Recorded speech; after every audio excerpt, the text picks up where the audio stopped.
We are leaving our home here on the side of a mountain in Panama, and we are leaving Panama. We are heading to the border. We're heading on a road trip. We're getting out of here. But while we're on our way, we asked you guys to ask us some of your most burning questions, and we're gonna answer some of those today. You guys asked some juicy questions, and we're gonna answer all of them, or as many of them as we possibly can. And the first one is a big one. The question's asking about safety in South America, and that there's a lot of misconceptions about safety. We're in Central America, but close enough. And believe it or not, today we're actually heading to one of the most dangerous places in all of Central America. There's more crime at this place than basically anywhere else in Panama. This is it. Paso Canoas. All right, girl. Welcome to the border of Panama and Costa Rica. There's a lot going on in this place. It's a pretty wild little part of Panama. See you, bro. See you, bro. Enjoy. Have fun. We just got stamped out of Panama, and now we're walking into Costa Rica. What makes this border kind of so sketchy, so dangerous, is all the migration moving through here. As a lot of you guys may know, there is a ton of migration happening out of countries like Venezuela right now, and they're coming right through here on their way towards the United States border. And this is one of the places that they have to pass through, and that's led to some crime, which makes this place, Paso Canoas, one of the most dangerous places in all of Panama. Does it feel uncomfortable? No. You just got to get through here. We're going to be here for about 20 minutes. We're just crossing the border. We're about to cross into Costa Rica right now. Got our stamp from Panama. Hopefully this will be a quick process because it's kind of always a hit or miss at these border crossings. I guess they moved the border. They moved the customs. So we got to hop in a car and go 5 kilometers north to get to the customs. Construyeron una aduana nueva. ¿Por qué? Okay, este es nuevo. Es nueva, tiene 15 días de funcionar. ¿Cómo? Es bien para usted porque, sí, porque es dinero para usted, porque necesitas mover personas allá. ¿Qué es su nombre? Víctor. Victor. Jordan. Hola. Like Michael Jordan. Okay, we got the stamp. Now we're gonna go find our boy Victor with the truck, and he's gonna bring us back to the border so we can go and get our car rental. Now that we got our stamp, we gotta drive the 5 kilometers back to the border to where the car rental place is. Gracias. This is Victor. Gracias, amigo. Muchas gracias. Ten un buen día. Dios lo acompañe. Pura vida. Por allá. Ooh, it's so beautiful. This is gonna be our car for the next few days. Welcome to Costa Rica, you guys. We're not even close to our final destination yet. We got quite the drive ahead of us. We have a sleeping baby in the back, which is just perfect because we have about a 2-hour ride to our first stop. This is like a 2-day journey. I think that was the perfect time for the next question that we got. All right, sweetie, this next question's for you. Does Jordan have a prenup? Oh yeah, of course. You gotta have that nuppy. I think that's the most cringe thing I've ever heard. What? Nuppy? Everything that we've accomplished in life, we've been by each other's side. So there's no reason for no nuppy. We don't, we don't have a prenup. Do you see the ocean? I want to go there. We're going right now. I want to go there. Sweetie, I'm liking what I'm seeing. That's where all of our money goes. Oh, but Look at a water fountain. The pressure is on right now. We're supposed to be at the ferry 30 minutes early, and our GPS right now says we're gonna be 19 minutes early, which is a little late. We gotta get this car on a boat, and if we miss this one, we're gonna be waiting a long time. Hola, ¿cómo estás? ¿Es posible para mí poner mi carro en el ferry? woo! Things are looking up! We would have had to wait another 3 hours if we didn't make this one. I'm just so excited right now. I am so happy to be here, so happy to be heading to the place that just holds such a special place in our hearts. The next question is, how were you guys born in Boston and how are you still so normal? I don't think we're that normal. I just ran around a dock like crazy and I'm driving a car onto a boat that's gonna go across to a peninsula. I don't think we're normal at all. Come on, Bubby, we're on a boat. We're on a boat like Moana. This boat's even got a restaurant.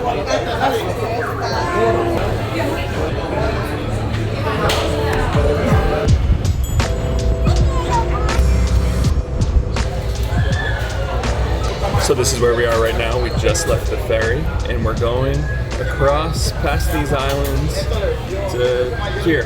Next question is, a lot of you guys are wondering what our house is gonna look like, and I'm gonna put the plans up on the screen right now so you guys can see. I'm only gonna leave them up here for a second though. I'm not going to give you a ton of details, but it is going to be 2 stories. The top is going to be connected with a catwalk.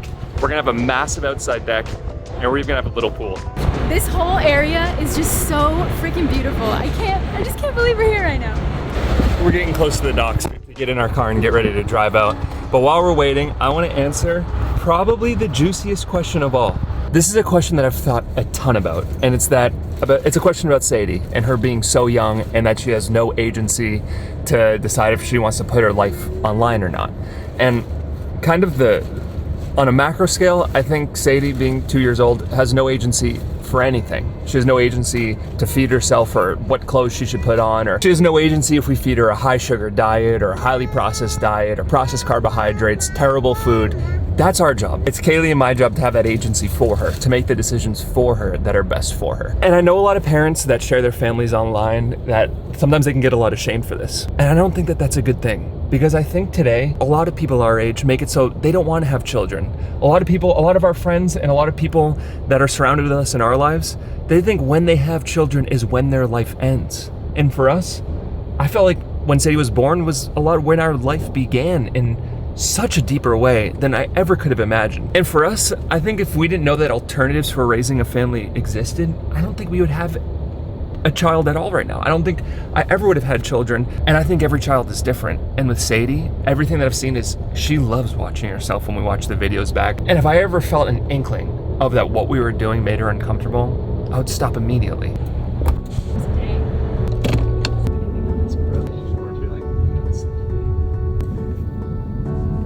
We got a sleeping baby in the back, and we have officially made it to Santa Teresa, baby. Straight up right now. This is our French. This is our car. We made it! Woo! Oh my God, I can't believe this place. This place is insane. This almost reminds me of our place, where it's like a bunch of small houses kind of all built around a deck. Oh my God, you guys gotta check this out.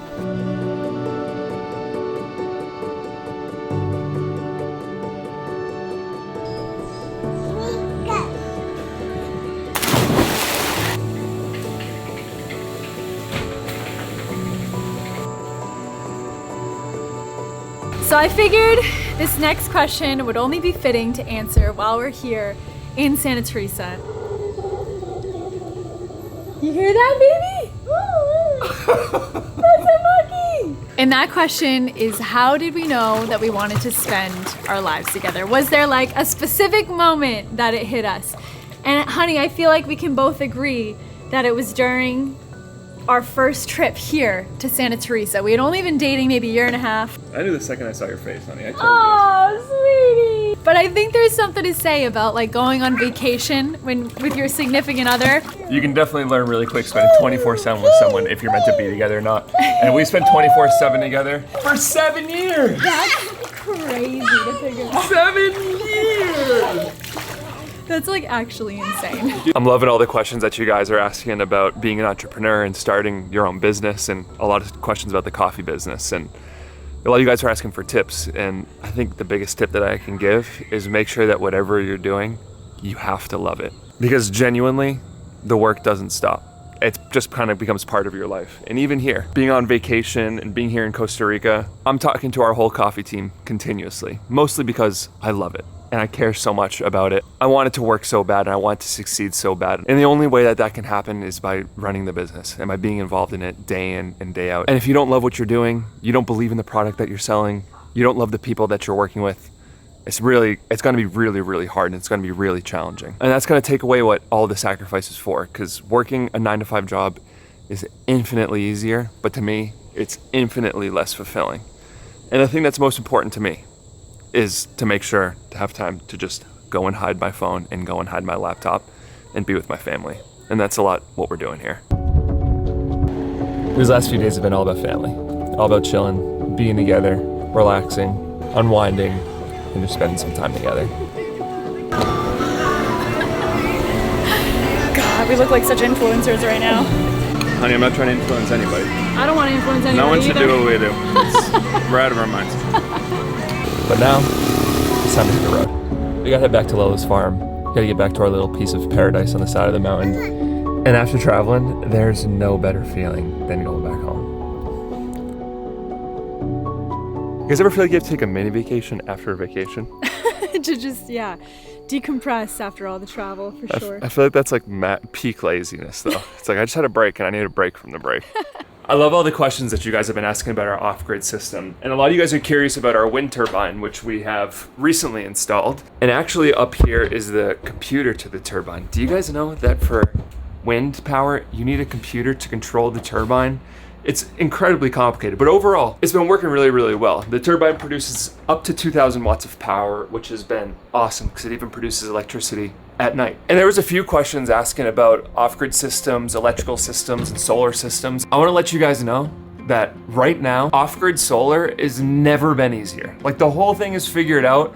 Just get yourself one of these. Just get yourself a Jackery 2000. I think every house should have one of these, especially if anyone's interested in solar or home power backup. And especially nowadays, it is so easy. The whole thing is just plug and play. And when there's a hurricane coming or snowstorm coming, you don't have to worry about your power going out, especially nowadays where a lot of people work from home. Jackery is a sponsor of this channel, and with all the home power backup solutions out there, I trust Jackery so much. If you've lost power and you've run a generator before, I'm so happy to tell you that you never need to do that again. You just plug the Jackery unit into the transfer switch and you just flip the switch and you're done. The Jackery 2000 solar generator has 4 kilowatt hours of battery capacity, which means it can run your refrigerator for about 12 hours, which basically will get you through any power outage you have, and you don't have to worry about wasting all the food in your fridge. And this thing can put out 6,000 watts of power, which this thing can easily run our whole home here, and most likely it can run all the electricity needs of your house too. And should your power be out for an extended period of time, you can plug in Jackery's solar panel right into the solar generator. It's so easy. And this 200 watt panel will keep giving you juice, which will extend your battery life in case of blackouts for probably a day or two. I recommend using the Jackery as a home power backup system for when you lose power.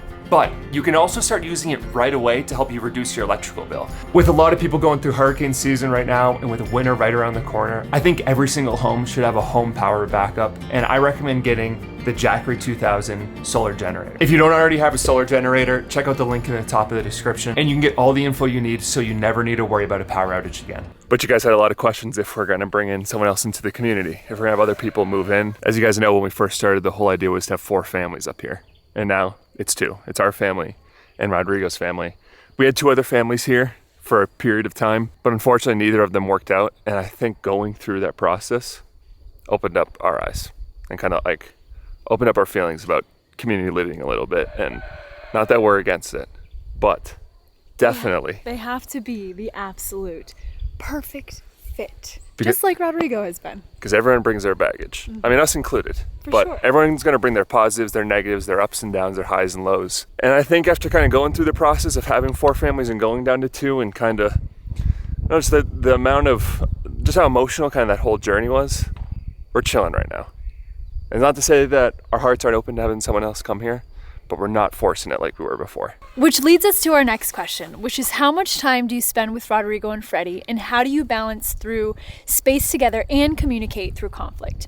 So this is actually something we've been trying to do more often with them, is having family dinners. I mean, we see them every day, whether it's in passing. They only live, 200 feet away from us, so. But you guys, Rodrigo's in love. And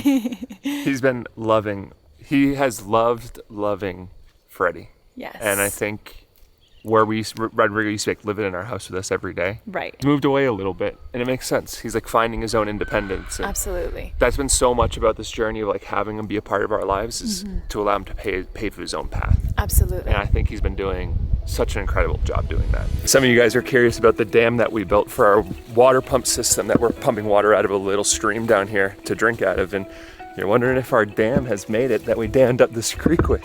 I haven't been down here in a really long time, but I'm happy to report to you guys. Look how much water there is down here. And you wanna know something? We're actually not using this right now. We're getting so much rain, and we prefer to drink the rainwater because it's just naturally filtered. And if you look at this is not filtered, but this is for our like dry season emergency. We're out of water. We just fill our tanks with this. We do bleach it, and then we filter it through two sediment filters, a carbon filter. Then we run it through a UV light. Then we run it through a ceramic filter. It's filtered to heck. And now for one of the biggest questions, one of the most asked questions on this Q&A. and that was when we were gonna have child number 2. It's so funny how like I feel like it's like when you start like dating someone, it's always like, all right, when are you gonna get married? And then it's like, all right, when are you having a baby? And When are you like, having another When are you having one? another baby? When are you having another baby? It just never stops. And there's one thing that you guys need to know about Kaylee and I, is we are anti-planning. We are very much just go with the flow. And call it naive, but we've been together for 8 years now, and it's worked out so far. In a practical sense, I think when you take life and you try to like jam it into your vision of it and exactly how it's supposed to be and exactly how it's supposed to go, it creates a lot of unnecessary stress. And I think it's so much healthier to just like go with the natural flows of life. Yeah. We're at a flow right now where we have too many babies around here. There's chickens barking, there's 8 dogs around us. Barking. Right? What does that sound? That's a bark, dude. That thing barks. We have so much to take care of in our life right now that it just doesn't feel right to bring in another child right now. Right. And if you're gonna ask when, I don't know. I don't know either. Not right now. We don't know when. But it could be tomorrow. True. Honey, this is gonna be your most excited section of this Q&A, and that is about our wedding. But you've been so into planning. I've been there in the background. Yeah. But you're really the driving force, so Take it away. take it away. No, honestly, guys, I've really been enjoying the process a lot. And there's a lot of details still to kind of refine because it's a destination wedding, and destination weddings are obviously a little bit more overwhelming. It's a destination wedding, but it's our home. It's So our home, but it's a destination for most of the people that are coming. Right. We're most likely gonna have a welcome party when everyone arrives down at one of the islands in Boca Chica here in Panama. In regards to my dress, I don't have one yet, but I'm going wedding dress shopping in a few weeks. Decoration-wise, we're actually gonna go pretty simple. We're doing strictly white flowers because we wanna just have the natural beauty around us kind of be the forefront. And we're decorating it ourselves with our friends. Yeah. Which not having a wedding planner and a decorator has just been like, it's opened up all possibilities. Right. My goodness, our wedding planner is expensive. When you guys asked how we handle negativity, negative comments, criticism on how we're living our lives, stuff like that, I kind of have 2 thoughts on this. First, I'm super picky on when I engage with comments, feedback, emails. I think getting somewhere between 500 to 1,000 pieces of feedback on how you're living your life, week in and week out, I don't think it's a natural thing. I don't think it's a healthy thing. Even if it's good. Kaylee's better at it than me, but I definitely keep distance. But my second thought on that is I think to a certain extent with content creators and people posting stuff on the internet, I kind of think the cyberbullying thing went a little bit too far, because I think ultimately we're asking for criticism. We're asking for opinions. We're sharing our lives, or people are sharing their thoughts or ideas or their creations, and a lot of people will like it and a lot of people won't. And that's kind of part of the deal. Which brings us to a point where we should answer a critical comment, which is about us cutting trees down. And the fact that we cut a couple trees down over here, we probably cut down 10 to 15 trees up in Vermont. Even though it's critical every time I read one of these comments, because it's like, you're writing this comment from sitting in a house that at one point had trees on it, built out of trees. But the fact that we're cutting so few down as possible, and using all of that wood functionally to build stuff or make fires with, like, I get it. I get we all love trees. I'm a tree hugger. Kaylee's a tree hugger. We grow our own food. We're drinking that Kool-Aid right there with you. But every once in a while, you got to cut a tree down. And if you look at the areas around us where we are, every single tree is wiped out, both in Vermont and here on our land. Like, everything around us is cow pastures. And we've planted so many trees and we've allowed so many to come alive. We're not spraying our land with glyphosate. We're like bringing the ecosystem here back. And if there's a tree in the way, we're gonna have to cut it down. But I promise you guys, we're gonna use it. Someone said that at one point we said that we were gonna stop making videos at some point in time. How do we know when that time is gonna be, and can we give them a heads up, because they're gonna be sad? Oh my gosh. I feel like this is a conversation we have a lot. And honestly, you guys, we still wake up every day excited to do what we do. It honestly just gives us so much energy and purpose, and we love every part of this. So to answer your question on when we're stopping YouTube, we have no idea. We're just taking it day by day. We still have a lot of dreams and goals with this channel and with our lives. And we honestly love sharing it with you guys. We love sharing it on YouTube. So the answer to that, I don't know. It could be years from now. Or it could be tomorrow. I'm blown away by how many questions you guys asked about our coffee business. Like, almost half of the questions are either about the coffee business, entrepreneurship, and then basically the other half are about if we're gonna have another baby, which you guys kind of already know the details on that. But I never really thought about talking about kind of like the life of an entrepreneur with you guys, and maybe we got to start making this channel a little bit more entrepreneurial. There'd be nothing I would love more than nerding out with you guys about running a business, because it's been like learning how to run a business through this coffee business has been so much of my life and so much of what I've learned and so much of what I'm passionate about now. Espresso time is the best time for you and me. So one of you guys asked us if we will ever open another, you actually said, oh no, I thought it said rotisserie, but you said roastery. It was just spelled a little bit off. Jordan and I joke about this all the time because we always say we wished we had like 3 versions of us because there's just so many things that we want to do all at once. It would definitely be a dream for us to open up another roastery. A place that's kind of on our radar. Pause. Look at that crema.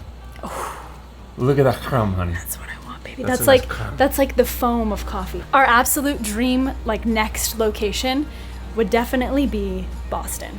That's our home city. I feel like Boston doesn't really have a good specialty coffee place, and I think we would crush it there.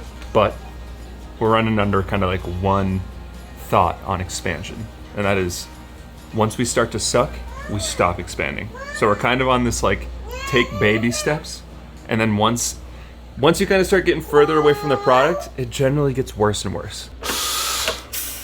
I have a coffee. Yeah, but this one's gonna be from Mama, okay? You ready? Check it out.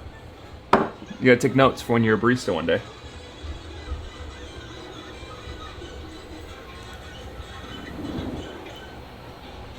So we have never done the squiggle before. I just did the squiggle. Look it. That's pretty good, honey. Hey, that's mine. It's so crazy. A lot of you guys were asking what our house is gonna look like for the architecture plans. We just got the renderings right now. We're gonna look at the renderings together for the first time. Dude, that's what we're gonna build. No. This is the front, right?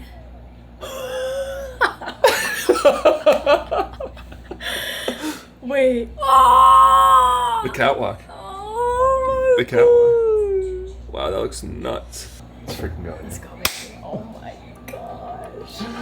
This is the end of the Q&A, you guys. Thank you so much for all the questions, for following along, coming along this journey with us. I'm so excited to be home, get working on this new house, and just making our lives a little bit better every day. We love sharing this journey with you guys. We appreciate all your love and all your support, and we'll see you guys on the next one. Which maybe will be on Saturday, or maybe Wednesday, Or maybe never. or maybe tomorrow. Just kidding.